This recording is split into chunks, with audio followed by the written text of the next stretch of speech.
In a small Austrian village, Braunau am Inn, nestled near the German border, a boy named Adolf Hitler was born in 1889. The son of Alois, a stern customs official, and Clara, a gentle and loving mother, young Adolf grew up in a household filled with tension. Alois, authoritarian, envisioned a stable career in bureaucracy for his son. Adolf, a dreamer passionate about art, imagined a far different destiny. Clashes with his father marked his childhood, but nothing in those early years hinted at the deep-seated hatred he would later develop. When Alois died in 1903, Adolf, then a teenager, felt a sense of relief. Freed from his father's grip, he turned to his artistic aspirations, nurturing a fascination with German history and a romantic vision of a united, glorious Germanic people. As a teenager, Adolf moved to Linz, where his academic performance plummeted. He lost himself in nationalist daydreams, captivated by the heroes of Germany's past. At 18, he set out for Vienna, the vibrant capital of the Austro-Hungarian Empire, hoping to join the Academy of Fine Arts, but his dreams were shattered. Rejected twice. In 1907 and 1908, he was told his talent was insufficient. This humiliation was a turning point. Penniless, he sank into poverty, living in homeless shelters and selling watercolors to survive. Vienna, cosmopolitan and bustling, was also a hotbed of tensions. The Jewish community, prosperous yet stigmatized, became an easy target in a climate of growing anti-Semitism.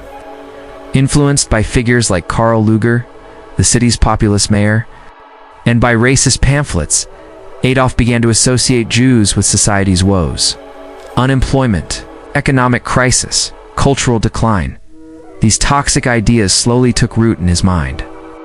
In 1914, the First World War broke out, and Adolf enlisted enthusiastically in the German army. Serving as a messenger on the Western Front, he faced danger and earned medals for bravery.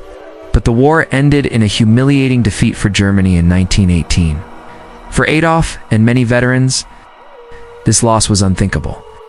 A theory gained traction, the stab-in-the-back myth, accusing Jews and communists of sabotaging the war effort. This narrative resonated deeply with him, fueling anger already stoked by his Vienna years. The Treaty of Versailles, signed in 1919, worsened his resentment. The sanctions imposed on Germany, territorial losses, military restrictions, crippling reparations felt like an unbearable injustice.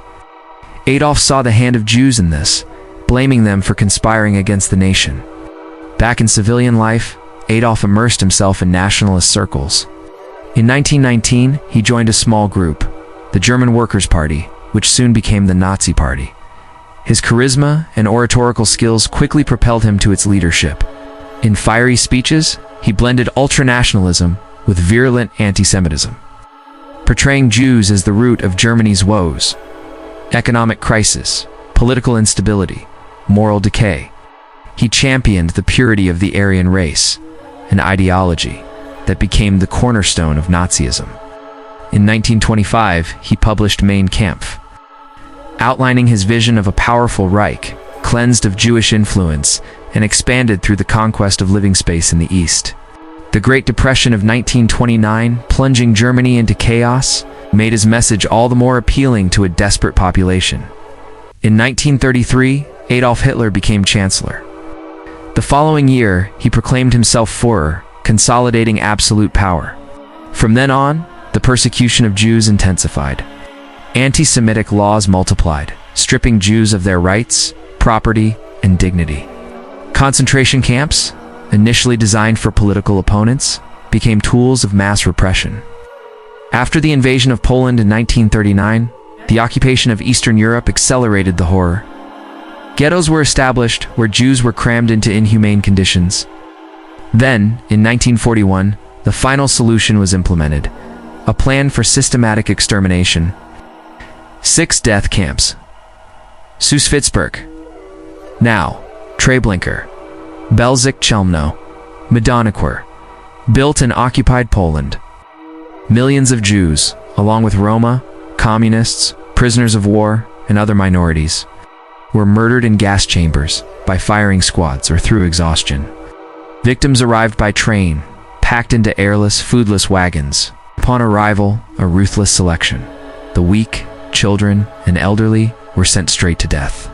Others, deemed fit, were subjected to destruction through work. A Nazi strategy to maximize suffering before extermination. At Auschwitz, prisoners were tattooed, their hair shaved, their clothes replaced with striped uniforms.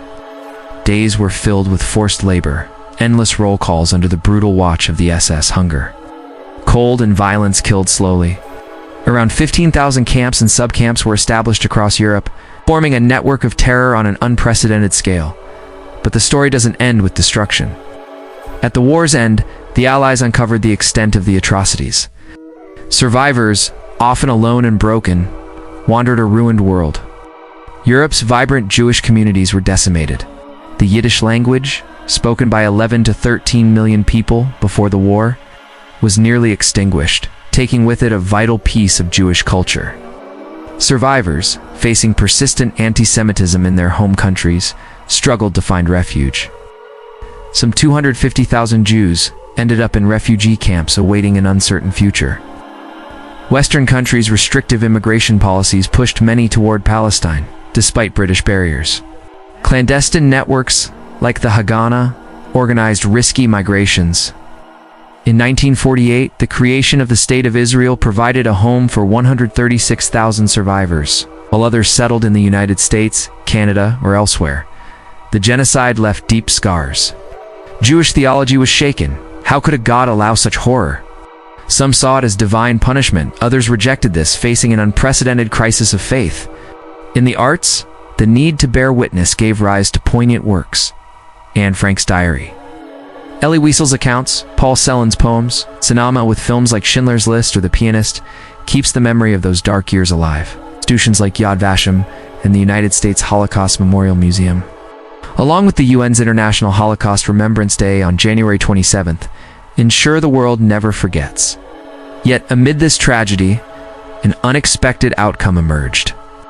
The genocide, by devastating Europe's Jewish communities, accelerated the creation of Israel, a state that became a refuge and a symbol of resilience.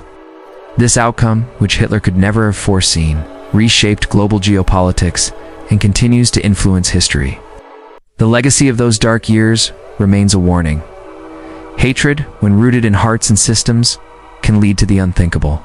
But it also testifies to the strength of those who, in the face of horror, survived and rebuilt.